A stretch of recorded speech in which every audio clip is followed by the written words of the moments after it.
La Iglesia Cristiana Josué, filial Apopa, presenta el mensaje de la palabra de Dios.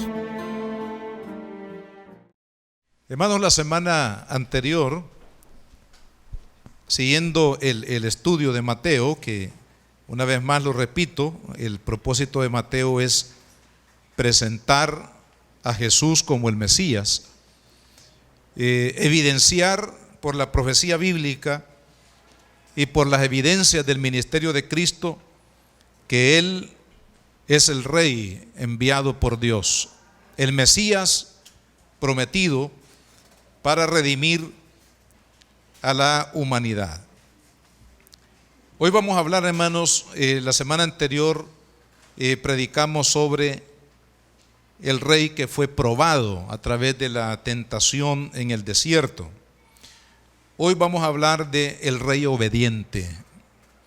Dice la Escritura en el capítulo 4 de Mateo y versículo 12: cuando Jesús oyó que Juan estaba preso, volvió a Galilea, y dejando a Nazaret, vino y habitó en Capernaum, ciudad marítima, en la región de Zabulón y de Neftalí, para que se cumpliese lo dicho por el profeta Isaías cuando dijo: tierra de Zabulón y tierra de Neftalí, camino del mar al otro lado del Jordán, Galilea de los gentiles.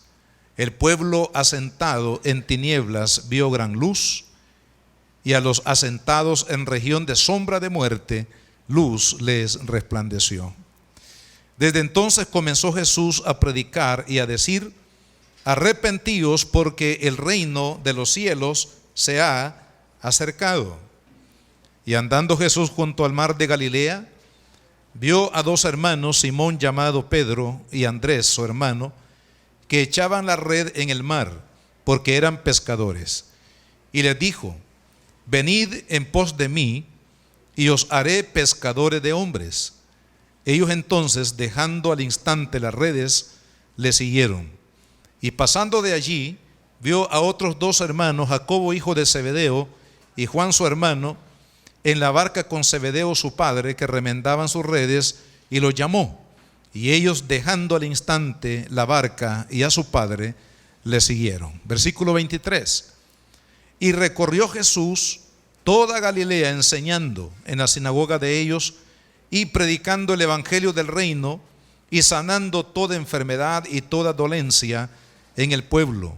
Y se difundió su fama por toda Siria, y le trajeron todos los que tenían dolencias, los afligidos por las diversas enfermedades y tormentos, los endemoniados, lunáticos y paralíticos, y los sanó. Y le siguió mucha gente de Galilea, de Decápolis, de Jerusalén, de Judea y del otro lado del Jordán. El Rey obediente. Jesús, hermanos, se convierte en nuestro modelo para todo y de siempre. Y en cuanto al servicio a la obra de Dios, en cuanto a la dedicación de la iglesia al objetivo primario de llevar el evangelio al afligido, al necesitado, al desesperado, al que no tiene esperanza, a aquel que se siente atribulado o esclavizado por las cosas de este mundo, hermanos, el Señor envía a su iglesia, nos envía a cada uno de nosotros a que cumplamos esa misión.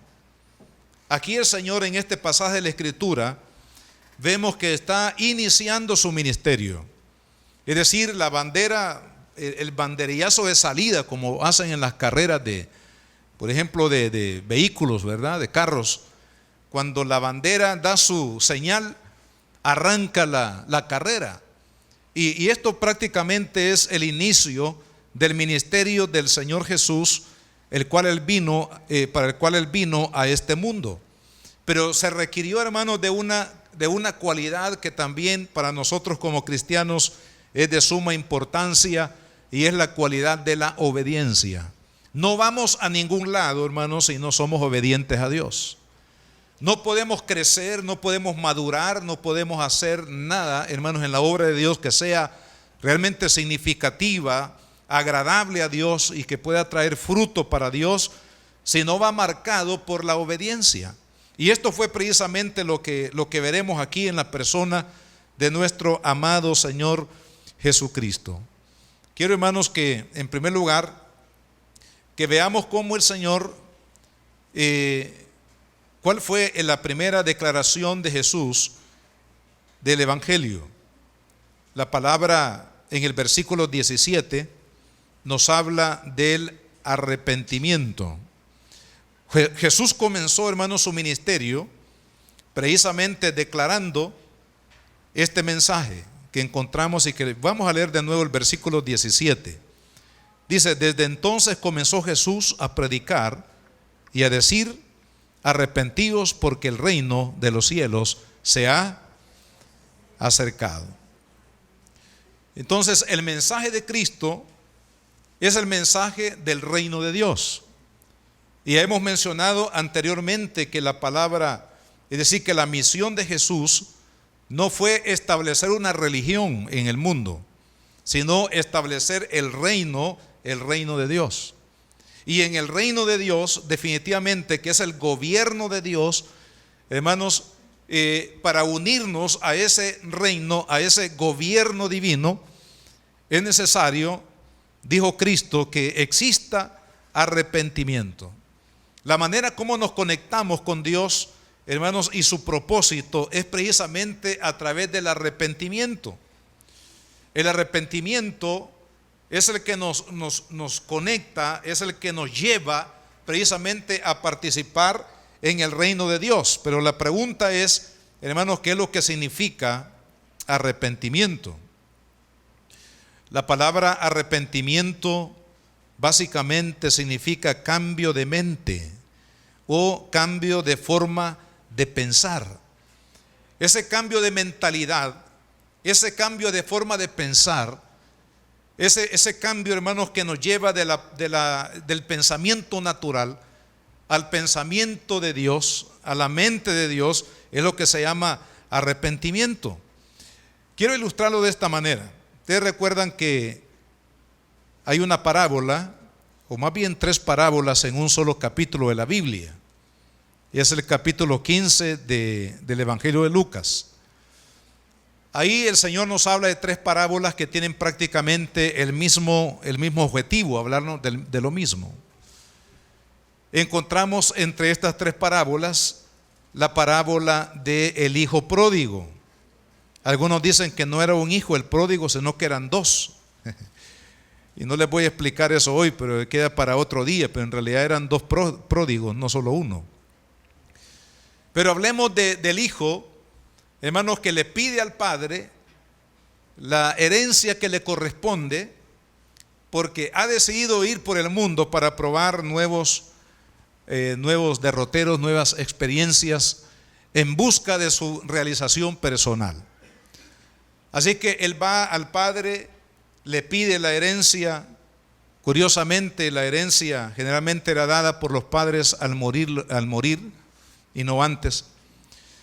Pero en este caso fue antes de que el padre muriera. Así que el padre le da la parte que le corresponde de la herencia, y dice la Escritura que él se va y malgasta la herencia viviendo, dice la palabra, perdidamente. Usted puede imaginarse lo que significa esa palabra perdidamente.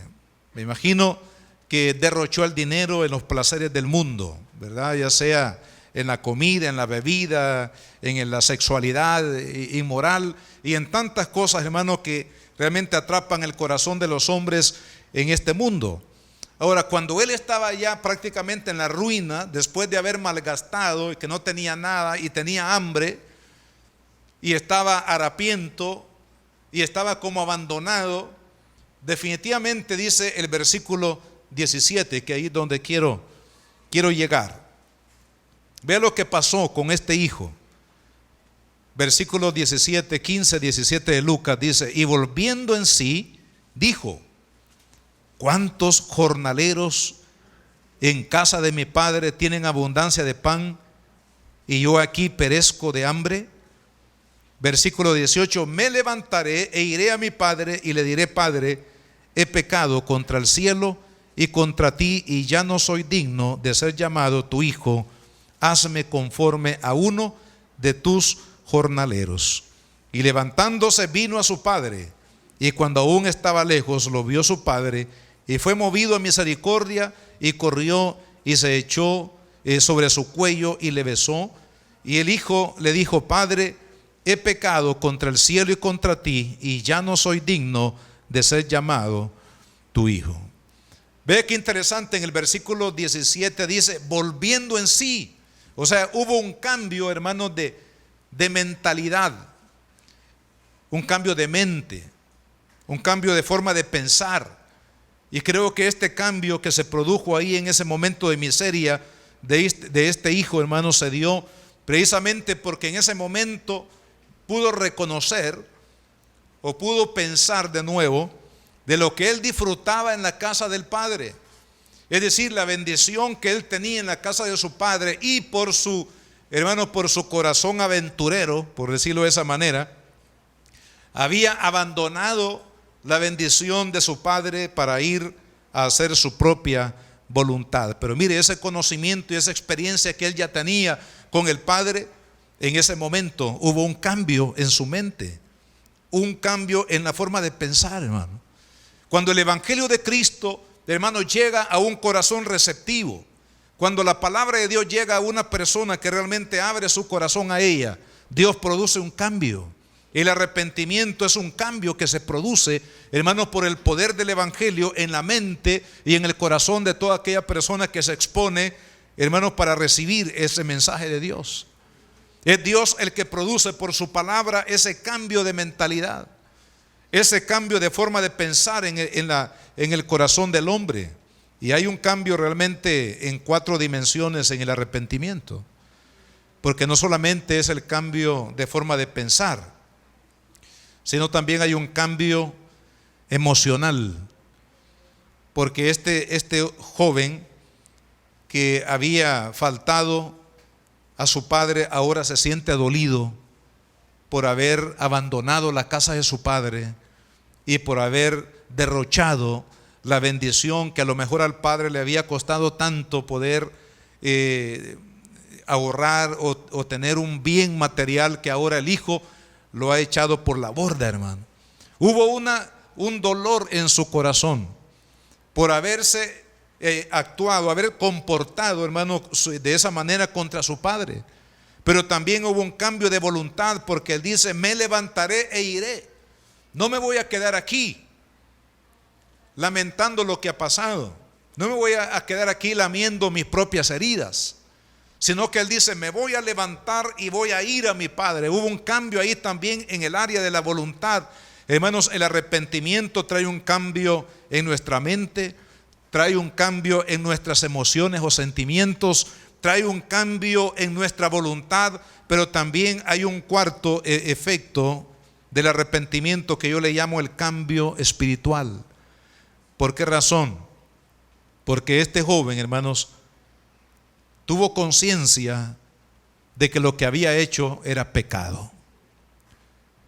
Es decir, de su actitud, de su acción incorrecta, hermanos, él la tradujo, y esa es una traducción que realmente solo el Espíritu de Dios puede traer a nuestra vida, porque solamente Dios nos hace por el Espíritu Santo conscientes, hermanos, de nuestro pecado. Hay personas que saben por qué no se liberan de su vida de maldición, porque no han interpretado que lo que han hecho es un pecado que ha ofendido en primer lugar a Dios.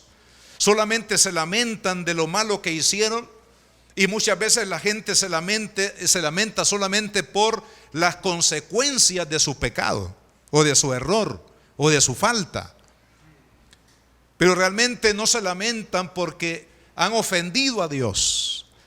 De tal manera que cuando este joven dice: me levantaré y le diré a mi padre: Padre, he pecado contra el cielo. Hermanos, quiero decirle que todo pecado, el primer ofendido con nuestros pecados es Dios. No es el esposo, la esposa, el hijo, el vecino o el hermano dentro de la iglesia, sino que Dios es el primer ofendido con cada uno de nuestros pecados. Y esa conciencia de pecado, de haber ofendido a Dios, es producto, hermanos, de un genuino arrepentimiento. Cuando hay un genuino arrepentimiento, hay un dolor por haber ofendido a Dios. Hay personas que, como digo, en este momento están en la cárcel, pero no se lamentan por eso, es decir, por ofender a Dios, sino que se lamentan porque están presos. Se lamentan porque no pueden tener la libertad de andar en la calle. Se lamentan porque están lejos de la familia. Pero no se lamentan porque han ofendido a Dios a través de sus pecados. Y hermanos, cuando el arrepentimiento genuino viene a la vida de una persona, hay un cambio integral. Yo no creo, hermanos, en esas conversiones en que la persona dice que es cristiana pero sigue siendo igual. Yo no creo en esas personas que dicen soy cristiano, soy hijo de Dios, pero están viviendo, hermanos, una vida similar a la que vivieron en el mundo. Las mismas picardías, el mismo corazón endurecido, la misma actitud, las mismas cosas, las mismas ataduras de hermanos que vivieron en el mundo. Eso no es ser realmente, hermanos, cristiano. El cristiano es aquel que ha sido transformado por la gloria de Dios, que ha sido transformado por el poder de Dios. Eso es el arrepentimiento. Y Jesús dijo en su primera intervención en su ministerio: arrepentíos porque el reino de los cielos se ha acercado. Hay que tener mucho cuidado porque a veces, hermanos, las personas pueden engañarnos a nosotros, pero no pueden engañar a Dios. Y las evidencias de un cristiano, hermano, tienen que ser, usted tiene que discernirlas en el espíritu. Si usted, por ejemplo, es un esposo, una esposa, usted tiene que discernir las actitudes de su hijo. Tiene que discernir la actitud del esposo o la esposa, del hermano.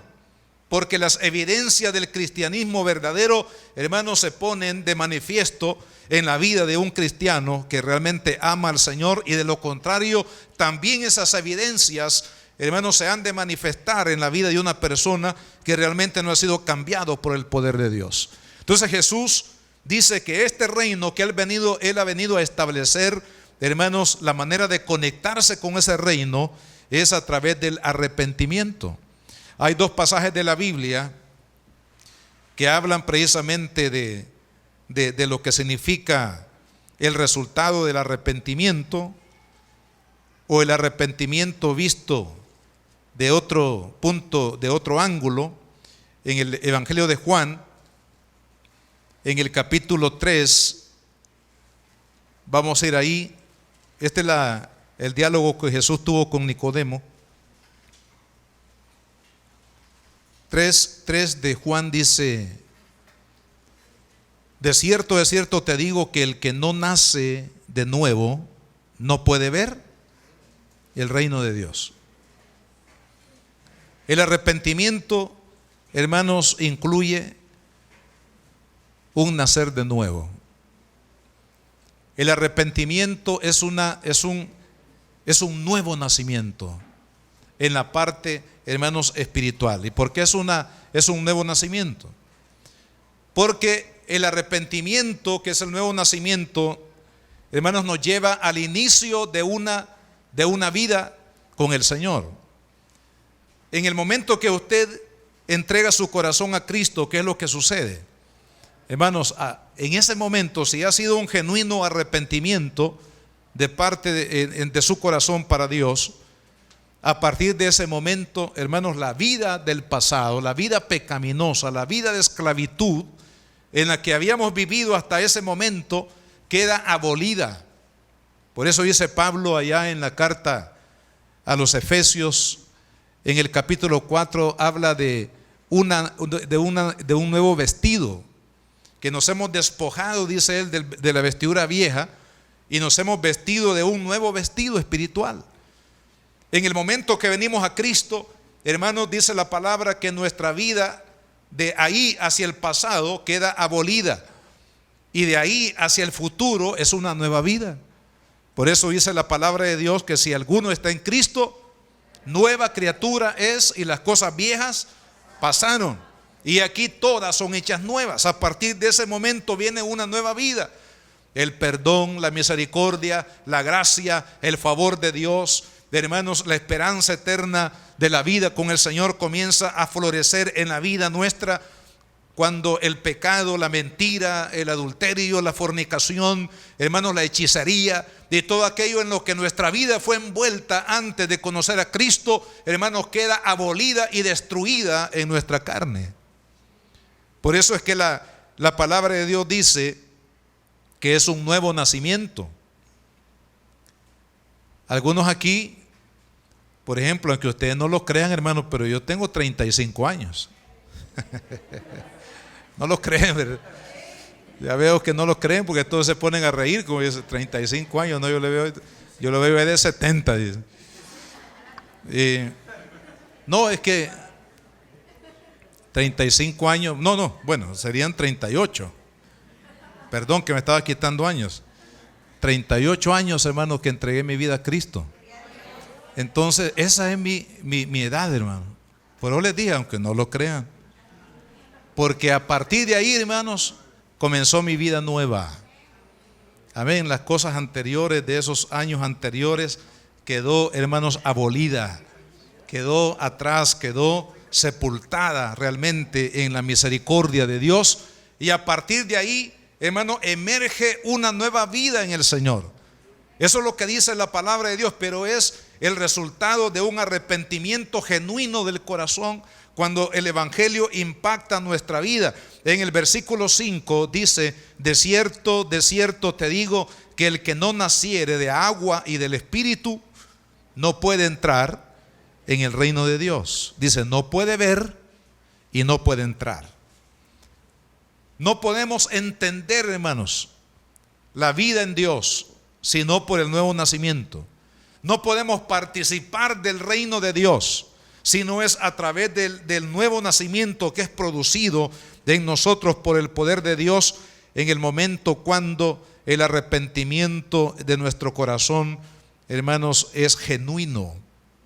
La otra cosa, dice el apóstol Pedro en la primera carta, si vamos ahí a la primera carta de Pedro en el capítulo 2.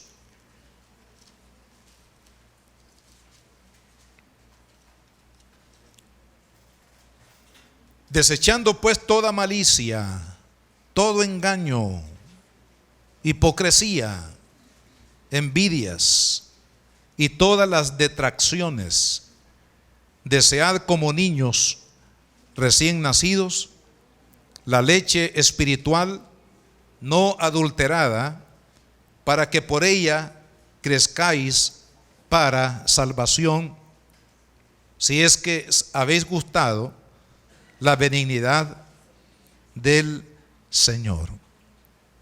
Esa leche espiritual, hermanos, que es la palabra de Dios, es la que produce ese renacer, ese nuevo nacimiento en la vida de cada uno de aquellos que abren su corazón al evangelio.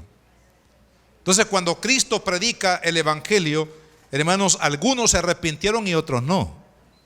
Los que se arrepintieron pudieron ver y pudieron entrar al reino de Dios, pero los que rechazaron el evangelio de Cristo, ellos no pudieron ver ni pudieron entrar en el reino. Entonces, la puerta de entrada a este reino que Jesús le llama el reino de Dios, hermanos, viene a través del arrepentimiento. Ahí es donde se produce el nuevo nacimiento. Ahora, la segunda cosa importante, hermanos, en este pasaje de la Escritura, es que para operar en el reino de Dios, usted y yo entramos al reino de Dios a través del arrepentimiento. Ahí se produce el nuevo nacimiento, ahí Dios nos declara hijos de Dios y ahora somos participantes del reino de Dios. Ahora, para vivir dentro del reino es necesario, hermanos, que haya obediencia. ¿Por qué? Porque el reino de Dios significa su soberanía, significa su gobierno. Para poder vivir la vida cristiana necesitamos obediencia. En el reino de Dios, hermanos, hay leyes, y una de las leyes del reino de Dios es la obediencia. Nos movemos dentro del reino a través de la obediencia. Y en relación a este término, de obediencia, hermanos, quiero que veamos en primer lugar que el Señor Jesús se ha convertido en nuestro ejemplo de obediencia. Así como Jesús fue obediente con su Padre dentro del reino de Dios que Él estableció aquí en la tierra, así también nosotros tenemos que ser obedientes. Dice la Escritura, vamos a ir a la carta a los Hebreos, capítulo 5 y versículo 7. Hebreos 5, versículo 7 dice: y otra vez determina un día, hoy, diciendo, después de tanto tiempo, por medio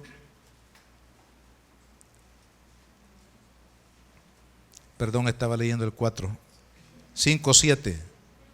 Y Cristo en los días de su carne, ofreciendo ruegos, súplicas con gran clamor y lágrimas al que le podía librar de la muerte, fue oído a causa de su temor reverente. Y aunque era hijo, por lo que padeció, aprendió, o en otras versiones dice, perfeccionó la obediencia. O sea, su conducta fue perfecta en obediencia. Y habiendo sido perfeccionado, vino a ser autor de eterna salvación para todos los que le obedecen.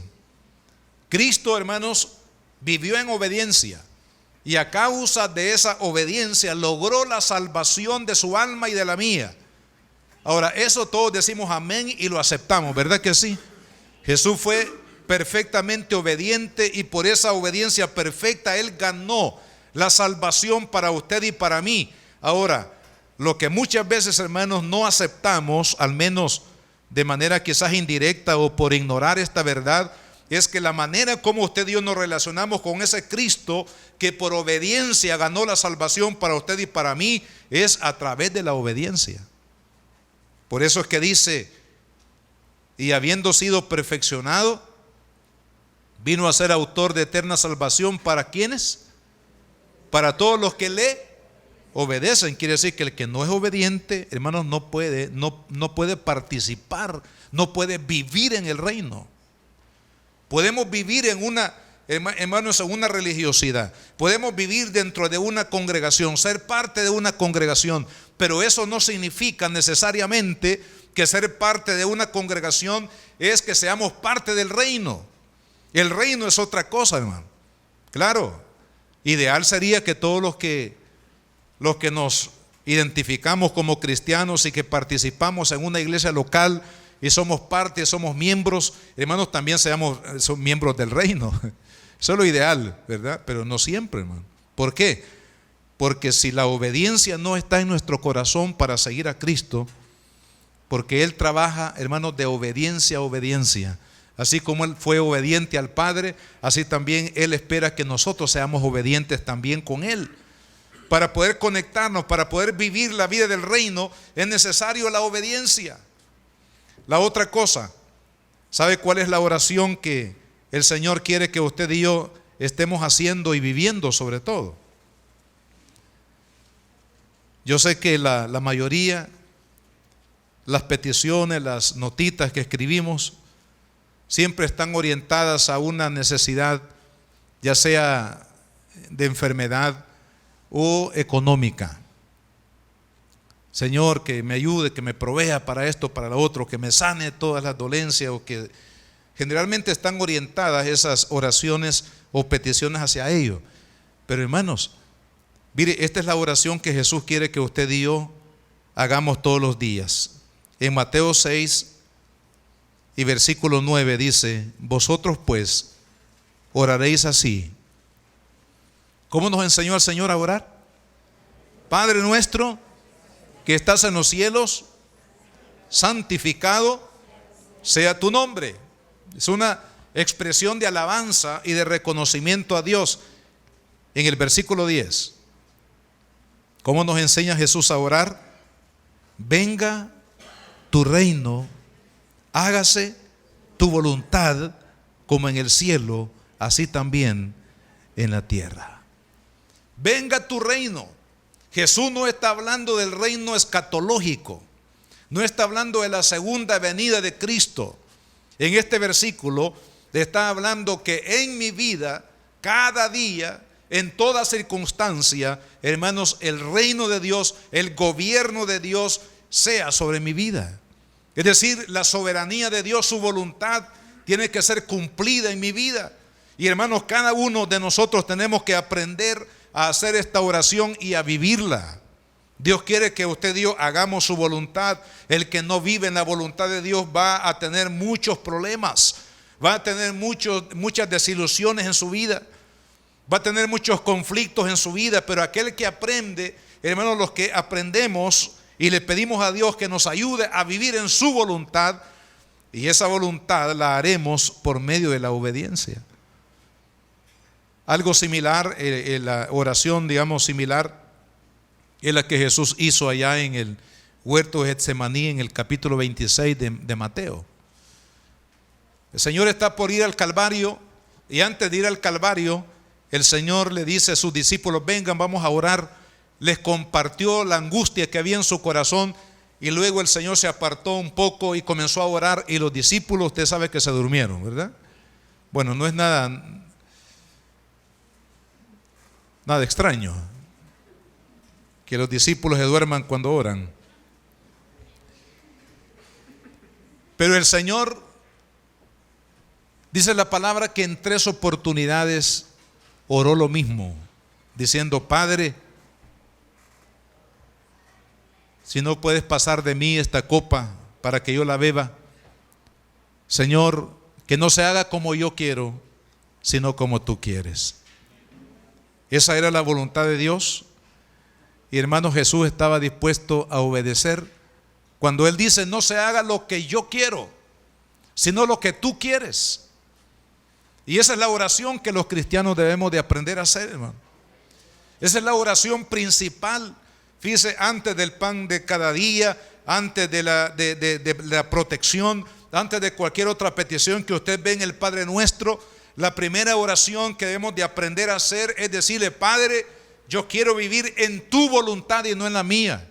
Porque, hermanos, el fracaso en la vida del reino es precisamente cuando no estamos viviendo en obediencia a la voluntad de Dios. Así que tenemos que preguntarle al Señor cada día: Señor, ¿cuál es tu voluntad? Señor, perfecciona mi corazón en tu voluntad. Señor, agudiza mi corazón para entender lo que tú quieres y para obedecer lo que tú quieres, y no lo que yo digo, no lo que yo pienso, no lo que yo quiero en mi vida. Otra cosa importante sobre la obediencia, hermanos, es que la obediencia tiene que ser nuestra meta y nuestro privilegio. Obedecer a Dios tiene que ser considerado un privilegio, hermano. Tiene que ser considerado como la meta de mi vida, la meta diaria de mi vida. El Señor, en esta misma carta, volviendo aquí a Hebreos, en el capítulo 10 y versículo 5, vea lo que dice la Escritura. Hebreos 10: por lo cual, entrando en el mundo, dice: sacrificio y ofrenda no quisiste, mas me preparaste cuerpo. Holocausto y expiación por el pecado no te agradaron. Entonces dije: he aquí que vengo, oh Dios, para hacer tu voluntad, como en el rollo del libro está escrito de mí, diciendo: primero sacrificio y ofrenda y holocausto y expiaciones por el pecado no quisiste, ni te agradaron, las cuales cosas se ofrecen según la ley, diciendo luego: he aquí que vengo, oh Dios, para hacer tu voluntad. Quítalo primero para establecer esto último. Ahí el profeta, hermano, está anunciando cuál era la determinación de Cristo de obedecer al Padre. ¿Sabe que en el Antiguo Testamento, aquí está hablando obviamente de la superioridad en cuanto a lo que en la ley se mostró como una sombra de lo que vendría a Jesús, porque Él fue el autor de esa salvación que fue profetizada en el pasado? Pero por otro lado, hermano, si usted lee, por ejemplo, el capítulo número 1 de Isaías, no lo vamos a leer acá, pero como una referencia, ahí Dios hace un llamado al pueblo. ¿Por qué? Porque el pueblo ritualmente, hermano, estaba cumpliendo con la ley. Ellos llevaban sus ofrendas, ellos celebraban las fiestas, ellos hacían los cultos de acuerdo a lo que Dios había establecido en la ley de Moisés, pero su corazón, hermanos, estaba lejos de Dios. Y esto es lo que está diciendo aquí la palabra del Señor. Dice que ofrendas, holocaustos, mire hermano, toda ofrenda, ya sea de alabanza, ya sea de oración, ya sea financiera, ya sea de servicio, o sea activo, alguna actividad que usted se involucre en la iglesia, si no está acompañada de obediencia, eso no le agrada a Dios. Eso no le agrada, es lo que está diciendo aquí la palabra. Mire, uno puede estar muy activo, se puede convertir en un activista cristiano dentro de la iglesia, pero si su actividad no está íntimamente relacionada con la obediencia, hermanos, eso no es agradable a Dios. En otras palabras, estamos viviendo, hermanos, una vida de sagrado a Dios, porque no estamos viviendo haciendo su voluntad, hermano. Así es diríamos de delicado la vida cristiana, hermano. Así es de delicada la obra del Señor. La obediencia tiene que marcar la vida de todo cristiano. Cuidémonos, hermano, hagamos una cosa, no muchas si quiere, hagamos una sola, pero esa sola cosa que vamos a hacer debe estar conectada con la obediencia al Padre, porque de lo contrario esa ofrenda no le va a agradar a Dios. Por mucho que usted y yo nos afanemos, no va a agradar al Señor. Por otro lado, la obediencia, mire qué bendición, la obediencia, hermanos, trae descanso. ¿Cuántos queremos descanso? Descanso para el alma. Todos tenemos batallas, todos tenemos tribulaciones, todos tenemos problemas que enfrentar en la vida. Todos tenemos cargas que vamos sobrellevando, hermanos, sobre nuestra vida. Pero ¿sabe dónde usted y yo encontramos descanso? En la obediencia. Dice la palabra aquí en Mateo capítulo 11 versículo 28, ¿qué dice la escritura? Venid a mí todos los que estáis trabajados y cargados, y yo, dijo Cristo, os haré descansar, hermano. O sea que Él, lo que nos quiere decir el Señor es que si vamos a Él, Él va a quitar esa carga del corazón, lo que le aflige, lo que le preocupa, hermano, lo que lo angustia, lo que lo hace casi desmayar en su vida, en su caminar con Dios. Si usted viene al Señor y usted pone esa necesidad delante de Él, dice que Él nos va a dar descanso. Pero vea cómo es que viene el descanso, porque la idea no termina ahí. Sigue en el siguiente versículo, dice: llevad mi yugo sobre vosotros y aprended de mí, que soy manso y humilde de corazón, y es ahí entonces cuando hallaremos descanso para nuestras almas. Dice: llevad mi yugo. ¿A qué yugo se está refiriendo Cristo? Se está refiriendo al yugo, hermano, de obediencia a Dios, del hacer la voluntad de Dios. ¿Por qué cree usted que ahí en la vida rural, los campesinos, para arar la tierra, bueno, hoy hay tractores, pero antes, en la época del Señor, los tractores eran los bueyes, hermano. Así que se ponían dos bueyes unidos a un yugo. ¿Por qué era necesario poner el yugo? ¿Por qué no solamente se amarraban los bueyes a la carreta? Hermano, porque no funcionaba. ¿Sabe por qué? Porque cada buey agarraba para su rumbo, hermano. Entonces era necesario que las dos fuerzas de los bueyes eran orientadas hacia un solo fin. En otras palabras, estaban obligados a tomar una sola ruta e ir en una misma dirección. Ahora, Cristo nos quiere llevar por la dirección del Padre, pero si sin yugo, hermano, nosotros amanecemos allá por la China. No, dice el Señor, no aquí, hijo. Pero si no hay yugo, no sometemos nuestra vida al yugo de Cristo, hermano, vamos a hacer nuestra propia voluntad, hermano. Sabe que este país está en ruinas porque cada quien quiere hacer lo que se le antoja, hermano. Cada quien quiere hacer su propia voluntad. Cada quien quiere imponer su forma de pensar, su forma de creer, sus creencias. Hermano, un desorden, un caos, precisamente porque no hay una voluntad orientada hacia un fin específico. ¿Y qué es lo que Dios quiere, hermanos? Que nuestra vida esté orientada a hacer la voluntad de Dios. Amén. Pero para eso, amado hermano, que el Señor quiere que nos unamos con Él en su yugo. Por eso, y esa palabra yugo, el ponernos el yugo de Cristo, hermanos, sobre nuestra cerviz, implica que el Señor nos va a ayudar a que llevemos una dirección hacia la voluntad de Dios que va a traer descanso para nuestra vida. Hermanos, para la desobediencia, el corazón desobediente, para el corazón autosuficiente no hay descanso. Pero aquel corazón que es obediente, aquel corazón que somete su voluntad a la voluntad de Dios, ahí encontraremos el descanso de Dios para nuestra vida. Hermano, en la obediencia a Cristo hay descanso. Obedezcamos al Señor, hermano. A veces queremos ganarle al Señor y queremos hacer cosas, hermano, que supuestamente nos van a llevar a nuestra felicidad y realización, pero es lo contrario, hermano. Nos llevan a la destrucción y a la muerte.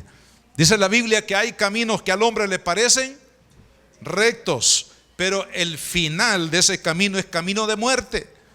Solo hay un camino de vida, y es el camino de la voluntad de Dios, y la obediencia traerá descanso. Creo que muchos de los problemas que enfrentamos en la vida, hermanos, son el resultado de la desobediencia. ¿Por qué volviendo a la figura del hijo pródigo? ¿Por qué terminó, hermanos, en harapos? ¿Por qué terminó anhelando la algarroba de los cerdos? ¿Por qué terminó, hermanos, en un chiquero? Precisamente porque ahí no podía él encontrar descanso para su alma. ¿Por qué? Porque estaba en rebeldía. Su corazón estaba, hermanos, en contra de la voluntad de su padre. Pero cuando él decidió una vez más alinear su corazón al corazón del Padre, fue donde vino el descanso. Amén. Fue donde vino, hermanos, la victoria de esa prueba, de esa tribulación que él estaba viviendo. Cuando decidió nuevamente alinear su corazón a la obediencia a su Padre. Y es así como Dios trae descanso para nuestra vida. Una cosa más sobre la obediencia. La obediencia a Dios, hermanos, trae frutos de bendición. Dice la palabra, y quiero aquí llevarles al primer libro de Samuel. Primer libro de Samuel, capítulo 2, versículos 30 y 32. Dice la Escritura: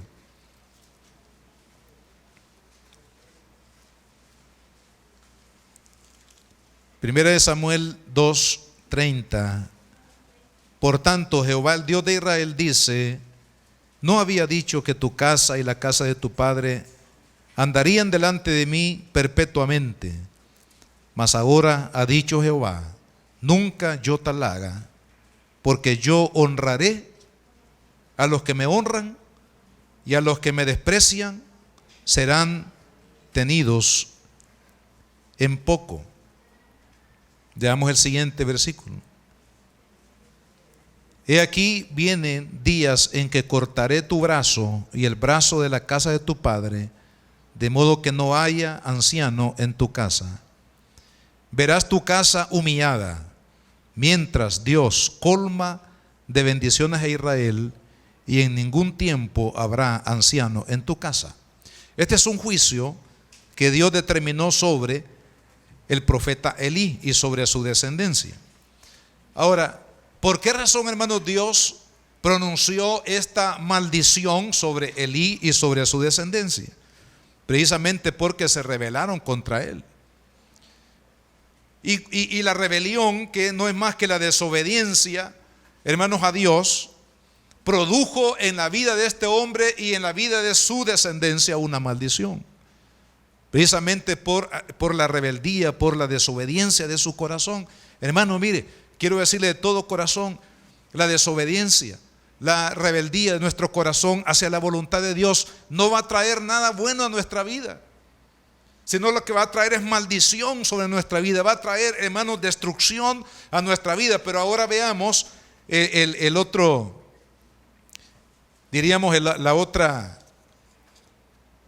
cara de la moneda.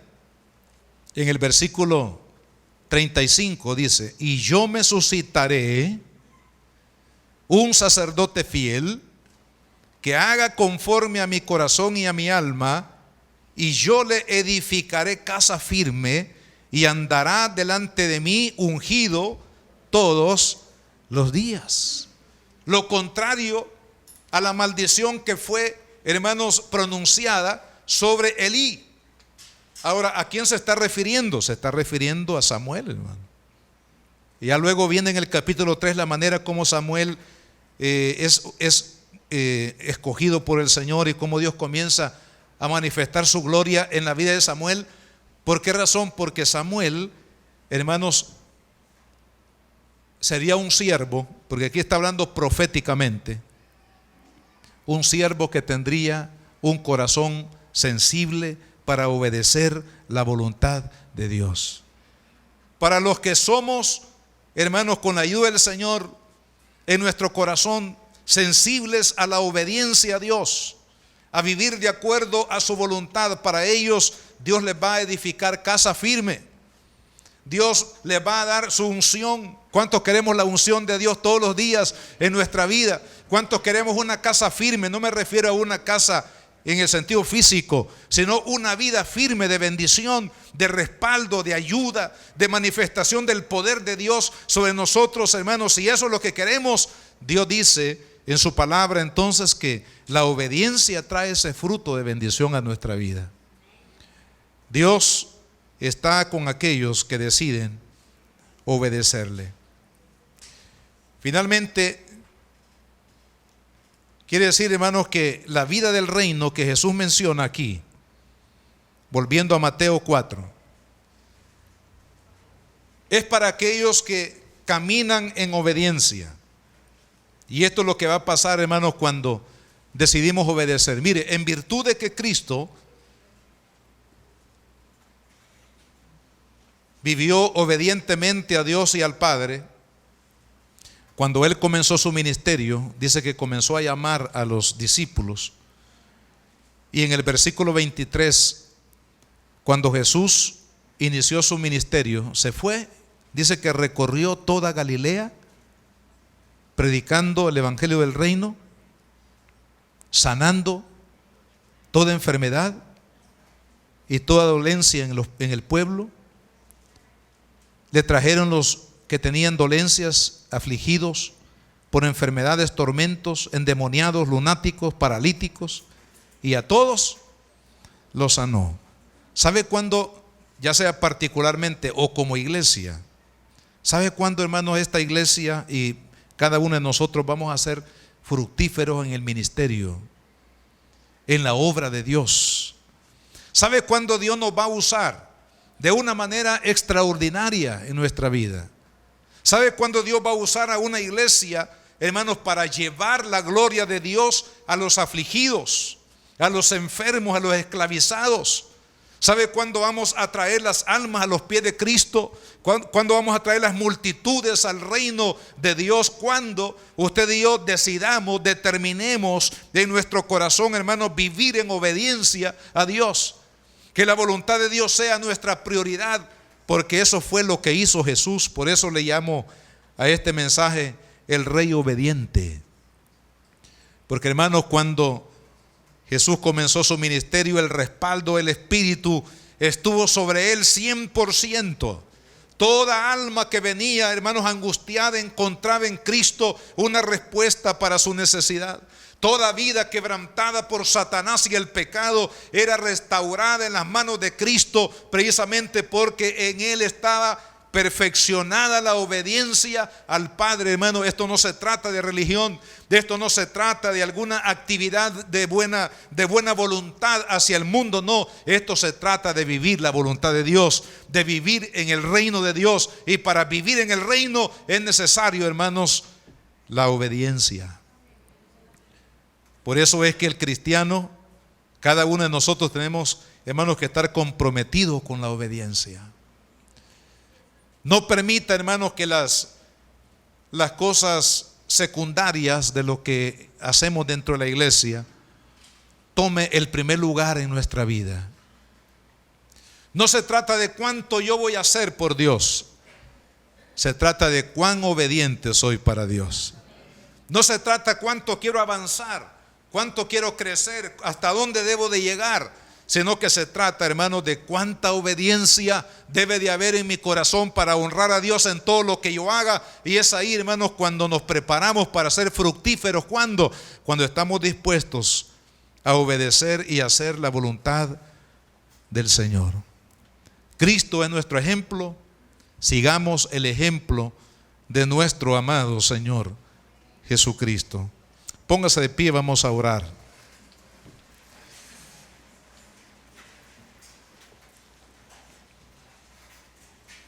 Gracias, Señor Jesús. Oh Dios amado, tú eres el Rey obediente. Dios te exaltó, te dio un nombre que es sobre todo nombre, delante del cual se dobla toda rodilla en los cielos, en la tierra y aún debajo de la tierra. En virtud de tu obediencia, Señor, Dios te exaltó hasta lo sumo. Señor, qué pecado cuando nosotros buscamos la exaltación, buscamos, Señor, la grandeza, buscamos el reconocimiento sobre la base de la vanidad y no sobre la base de la obediencia. Señor, tú dices en tu palabra, el que quiera ser grande tendrá que ser el servidor de todos. La grandeza en el reino de Dios no es la misma, no es el mismo concepto de la grandeza del mundo. Señor, en el mundo hemos sido educados para alcanzar una grandeza efímera, una grandeza superficial, pero no es lo que buscamos en el reino. Lo que buscamos en el reino, Señor, es agradarte a ti. Lo que buscamos en la iglesia es honrarte a ti. Lo que buscamos, Señor, en la iglesia es agradar tu corazón, Padre, haciendo tu voluntad, haciendo lo que tú, Señor, nos has llamado a hacer, Padre. Seremos grandes para servir a tantas almas, Señor, que están perdidas en el mundo, Padre, y por causa de desobediencia no estamos preparados para ser usados, para traerlos al reino de Dios. Pero estamos aquí, Padre, este día para pedirte, Señor, que quites toda rebeldía de nuestro corazón, que quites toda desobediencia, que nos haga volver en sí, como le sucedió a este joven de la parábola, Señor. Que tu Espíritu Santo, Señor, a través de tu poderosa palabra nos haga volver en sí para entender, Señor, que la desobediencia y la rebeldía a tu voluntad no nos llevará a ninguna parte, sino a la destrucción. Que debemos, Señor, de humillarnos, como dijo Jesús: aprended de mí que soy manso y humilde de corazón. La sumisión y la humildad nos lleva, Señor, a la obediencia. Nos lleva a tomar el yugo de Cristo, a ponernos el yugo de Cristo sobre nuestra cerviz, para ir en la dirección correcta, Señor, la dirección de tu buena voluntad, Padre, para nuestras vidas. Señor, en esta tarde te pido que quebrantes en nuestros corazones toda desobediencia, todo sentimiento, Señor, que no se somete a tu palabra y a tu voluntad toda idea, todo plan que yo he elaborado para mi vida, pero que no está de acuerdo, Señor, a tu voluntad en la palabra. Señor amado, quebrantamos todas esas ideas, todos esos sentimientos, todos esos planes. Señor, todas esas actitudes, modos de vida, el carácter, Señor, que no está de acuerdo al carácter de Cristo. Señor amado, lo desechamos de nuestra vida. Desechamos toda idea, todo sentimiento, todo plan, Señor, todo molde de vida, toda forma de pensar, de sentir, de actuar, Señor, que no va de acuerdo a tu voluntad, oh Dios. Señor, que el Espíritu Santo profundice en nuestro corazón, Señor, para hacernos entender, Padre, y renunciar a todo aquello que no está de acuerdo a tu voluntad. Porque, Señor, queremos ver entrar al reino y queremos vivir en el reino. Y para vivir en el reino necesitamos obediencia a ti y a tu voluntad, Padre. En el nombre de Jesús, Señor. En esta tarde, Padre, te pido que nos des un bautismo de obediencia. Señor, que nos bautices en obediencia. Que perfecciones la obediencia, Señor amado, como una cualidad, como una virtud espiritual necesaria para disfrutar de las bendiciones del reino. Tú has prometido edificar casa firme y traer la unción sobre nuestra vida diariamente, Señor, sobre aquellos que caminamos en obediencia a ti. Señor amado, nos sometemos a ti, Padre. Nos sometemos a tu voluntad este día, Señor. Te pido, mi Dios, que esta iglesia no sea una activista en buenas obras, en buenas cosas que hacemos, sino que esta iglesia sea, Señor, esté conformada por hombres y mujeres que hemos sometido nuestra vida en obediencia a tu voluntad, Padre. No queremos ser reconocidos, Señor, por lo bueno que podamos hacer. Queremos ser reconocidos por una iglesia obediente a Dios, obediente a su voluntad, obediente a su palabra, Padre. Oh, bendito Señor, no queremos ser reconocidos, Señor, por nuestras grandes actividades, sino queremos ser reconocidos, Padre, oh Señor, por una iglesia, por un cristiano, por un hijo de Dios, obediente, Señor, a tu soberana y poderosa voluntad. Señor, nos sometemos a ti este día. Señor amado, no permitas que caminemos, Señor, en la fuerza de nuestra carne, sino en tu voluntad. Ahí hallaremos descanso para nuestras almas.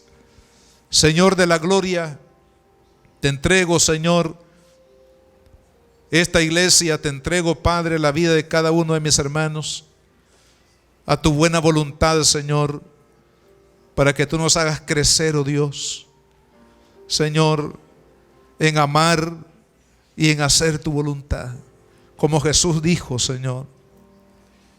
El hacer tu voluntad me ha agradado. Que así también, Señor, cada uno de nosotros podamos decir: el hacer tu voluntad me ha agradado, Padre. Oh Señor, levanta, oh Dios, una iglesia obediente. Una iglesia, Señor, que sabe someterse a tu poderosa voluntad. Tú nos vas a usar, Señor, como usaste a Jesús, para llevar libertad al cautivo, para dar vista al ciego, para sanar el corazón del afligido. Señor, cuando tu iglesia se alinee a tu voluntad perfecta, Señor, tú vas a respaldar nuestras vidas y vas a hacer cosas extraordinarias, Señor. Harás cosas grandes, poderosas, Señor. Harás que traigamos las almas, Señor, a tus pies, que las naciones sean conmovidas por la gloria, por el poder de Dios. a través de una iglesia sumisa a tu perfecta voluntad. Padre amado, gracias te damos, Señor. Ayúdanos, Padre, para vivir ese nivel de la vida cristiana y no cualquier cosa, Señor, sino el vivir en obediencia a ti, Padre. La Iglesia Cristiana Josué, filial Apopa, presentó el mensaje de la palabra de Dios.